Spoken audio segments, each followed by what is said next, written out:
I consider that it would be foolish for me to write about Charlemagne's birth and childhood, or even about his boyhood, for nothing is set down in writing about this, and nobody can be found still alive who claims to have any personal knowledge of these matters.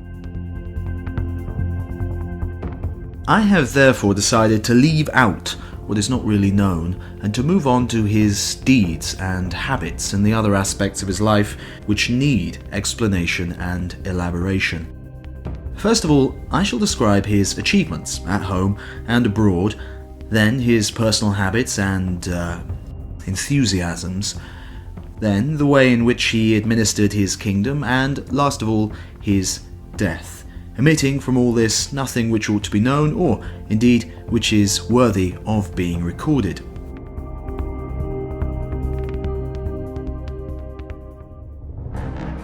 Of all the wars which Charlemagne waged, the first which he ever undertook was one against Aquitaine, which had been begun by his father, but not brought to a proper conclusion.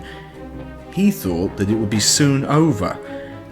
He began it while his brother Carloman was still alive, and even went so far as to ask his brother for help. Carloman did not give him the promised support. Nevertheless, Charlemagne pressed on energetically with the expedition which he had put into the field, refusing to withdraw from a campaign already started or to abandon a task once undertaken. In the end, with no small perseverance and continued effort, he brought to complete fruition what he was striving to achieve. After the death of Waifar, Hunold had attempted to occupy Aquitaine and to renew a war which was almost over. But Charlemagne forced him to evacuate the territory and flee to Gascony. Determined as he was not to let Hunold find refuge there, Charlemagne crossed the river Garonne and sent messengers to Lupus, Duke of the Gascons, to order him to surrender the fugitive. Charlemagne threatened to declare war on Lupus too, if he did not do as he was ordered quickly. Lupus, made a sensible decision. Not only did he surrender Hunold, but he also submitted himself and the province over which he ruled to Charlemagne's suzerainty. Once matters were settled in Aquitaine and this particular war was finished, and now that his partner on the throne had been withdrawn from the anxieties of this world, Charlemagne next fought a war against the Longobards. He undertook this at the request of Hadrian, bishop of the city of Rome, who first asked and then begged him to do so. This war, too, had been started in the first instance by Charlemagne's father at the request of Pope Stephen, but in the most difficult circumstances, for certain of the Frankish leaders, whom Pepin the Short was accustomed to consult, were so opposed to his wishes that they openly announced their determination to desert their king and return home.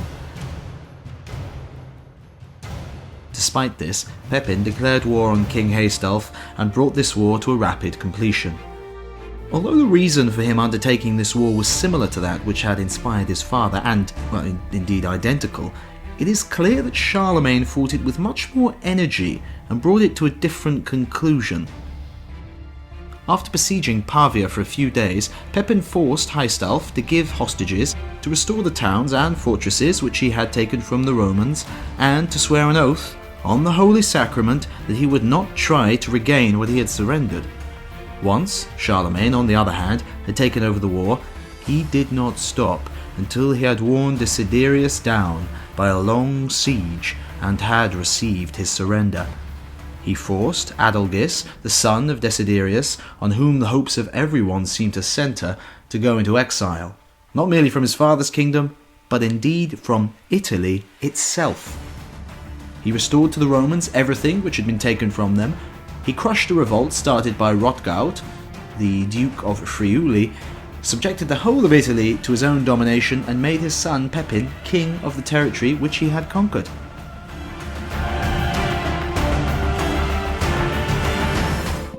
At this point, I really should explain how difficult Charlemagne found the crossing of the Alps when he came to enter Italy, and after what effort on the part of the Franks the pathless ridges of the mountains were traversed. and the rocks which reared themselves up to the sky, and the abrupt abysses. But in this present work I am determined to offer the modern reader a description of Charlemagne's way of life, and not the day-to-day details of his wars. The outcome of this conflict was that Italy was subdued.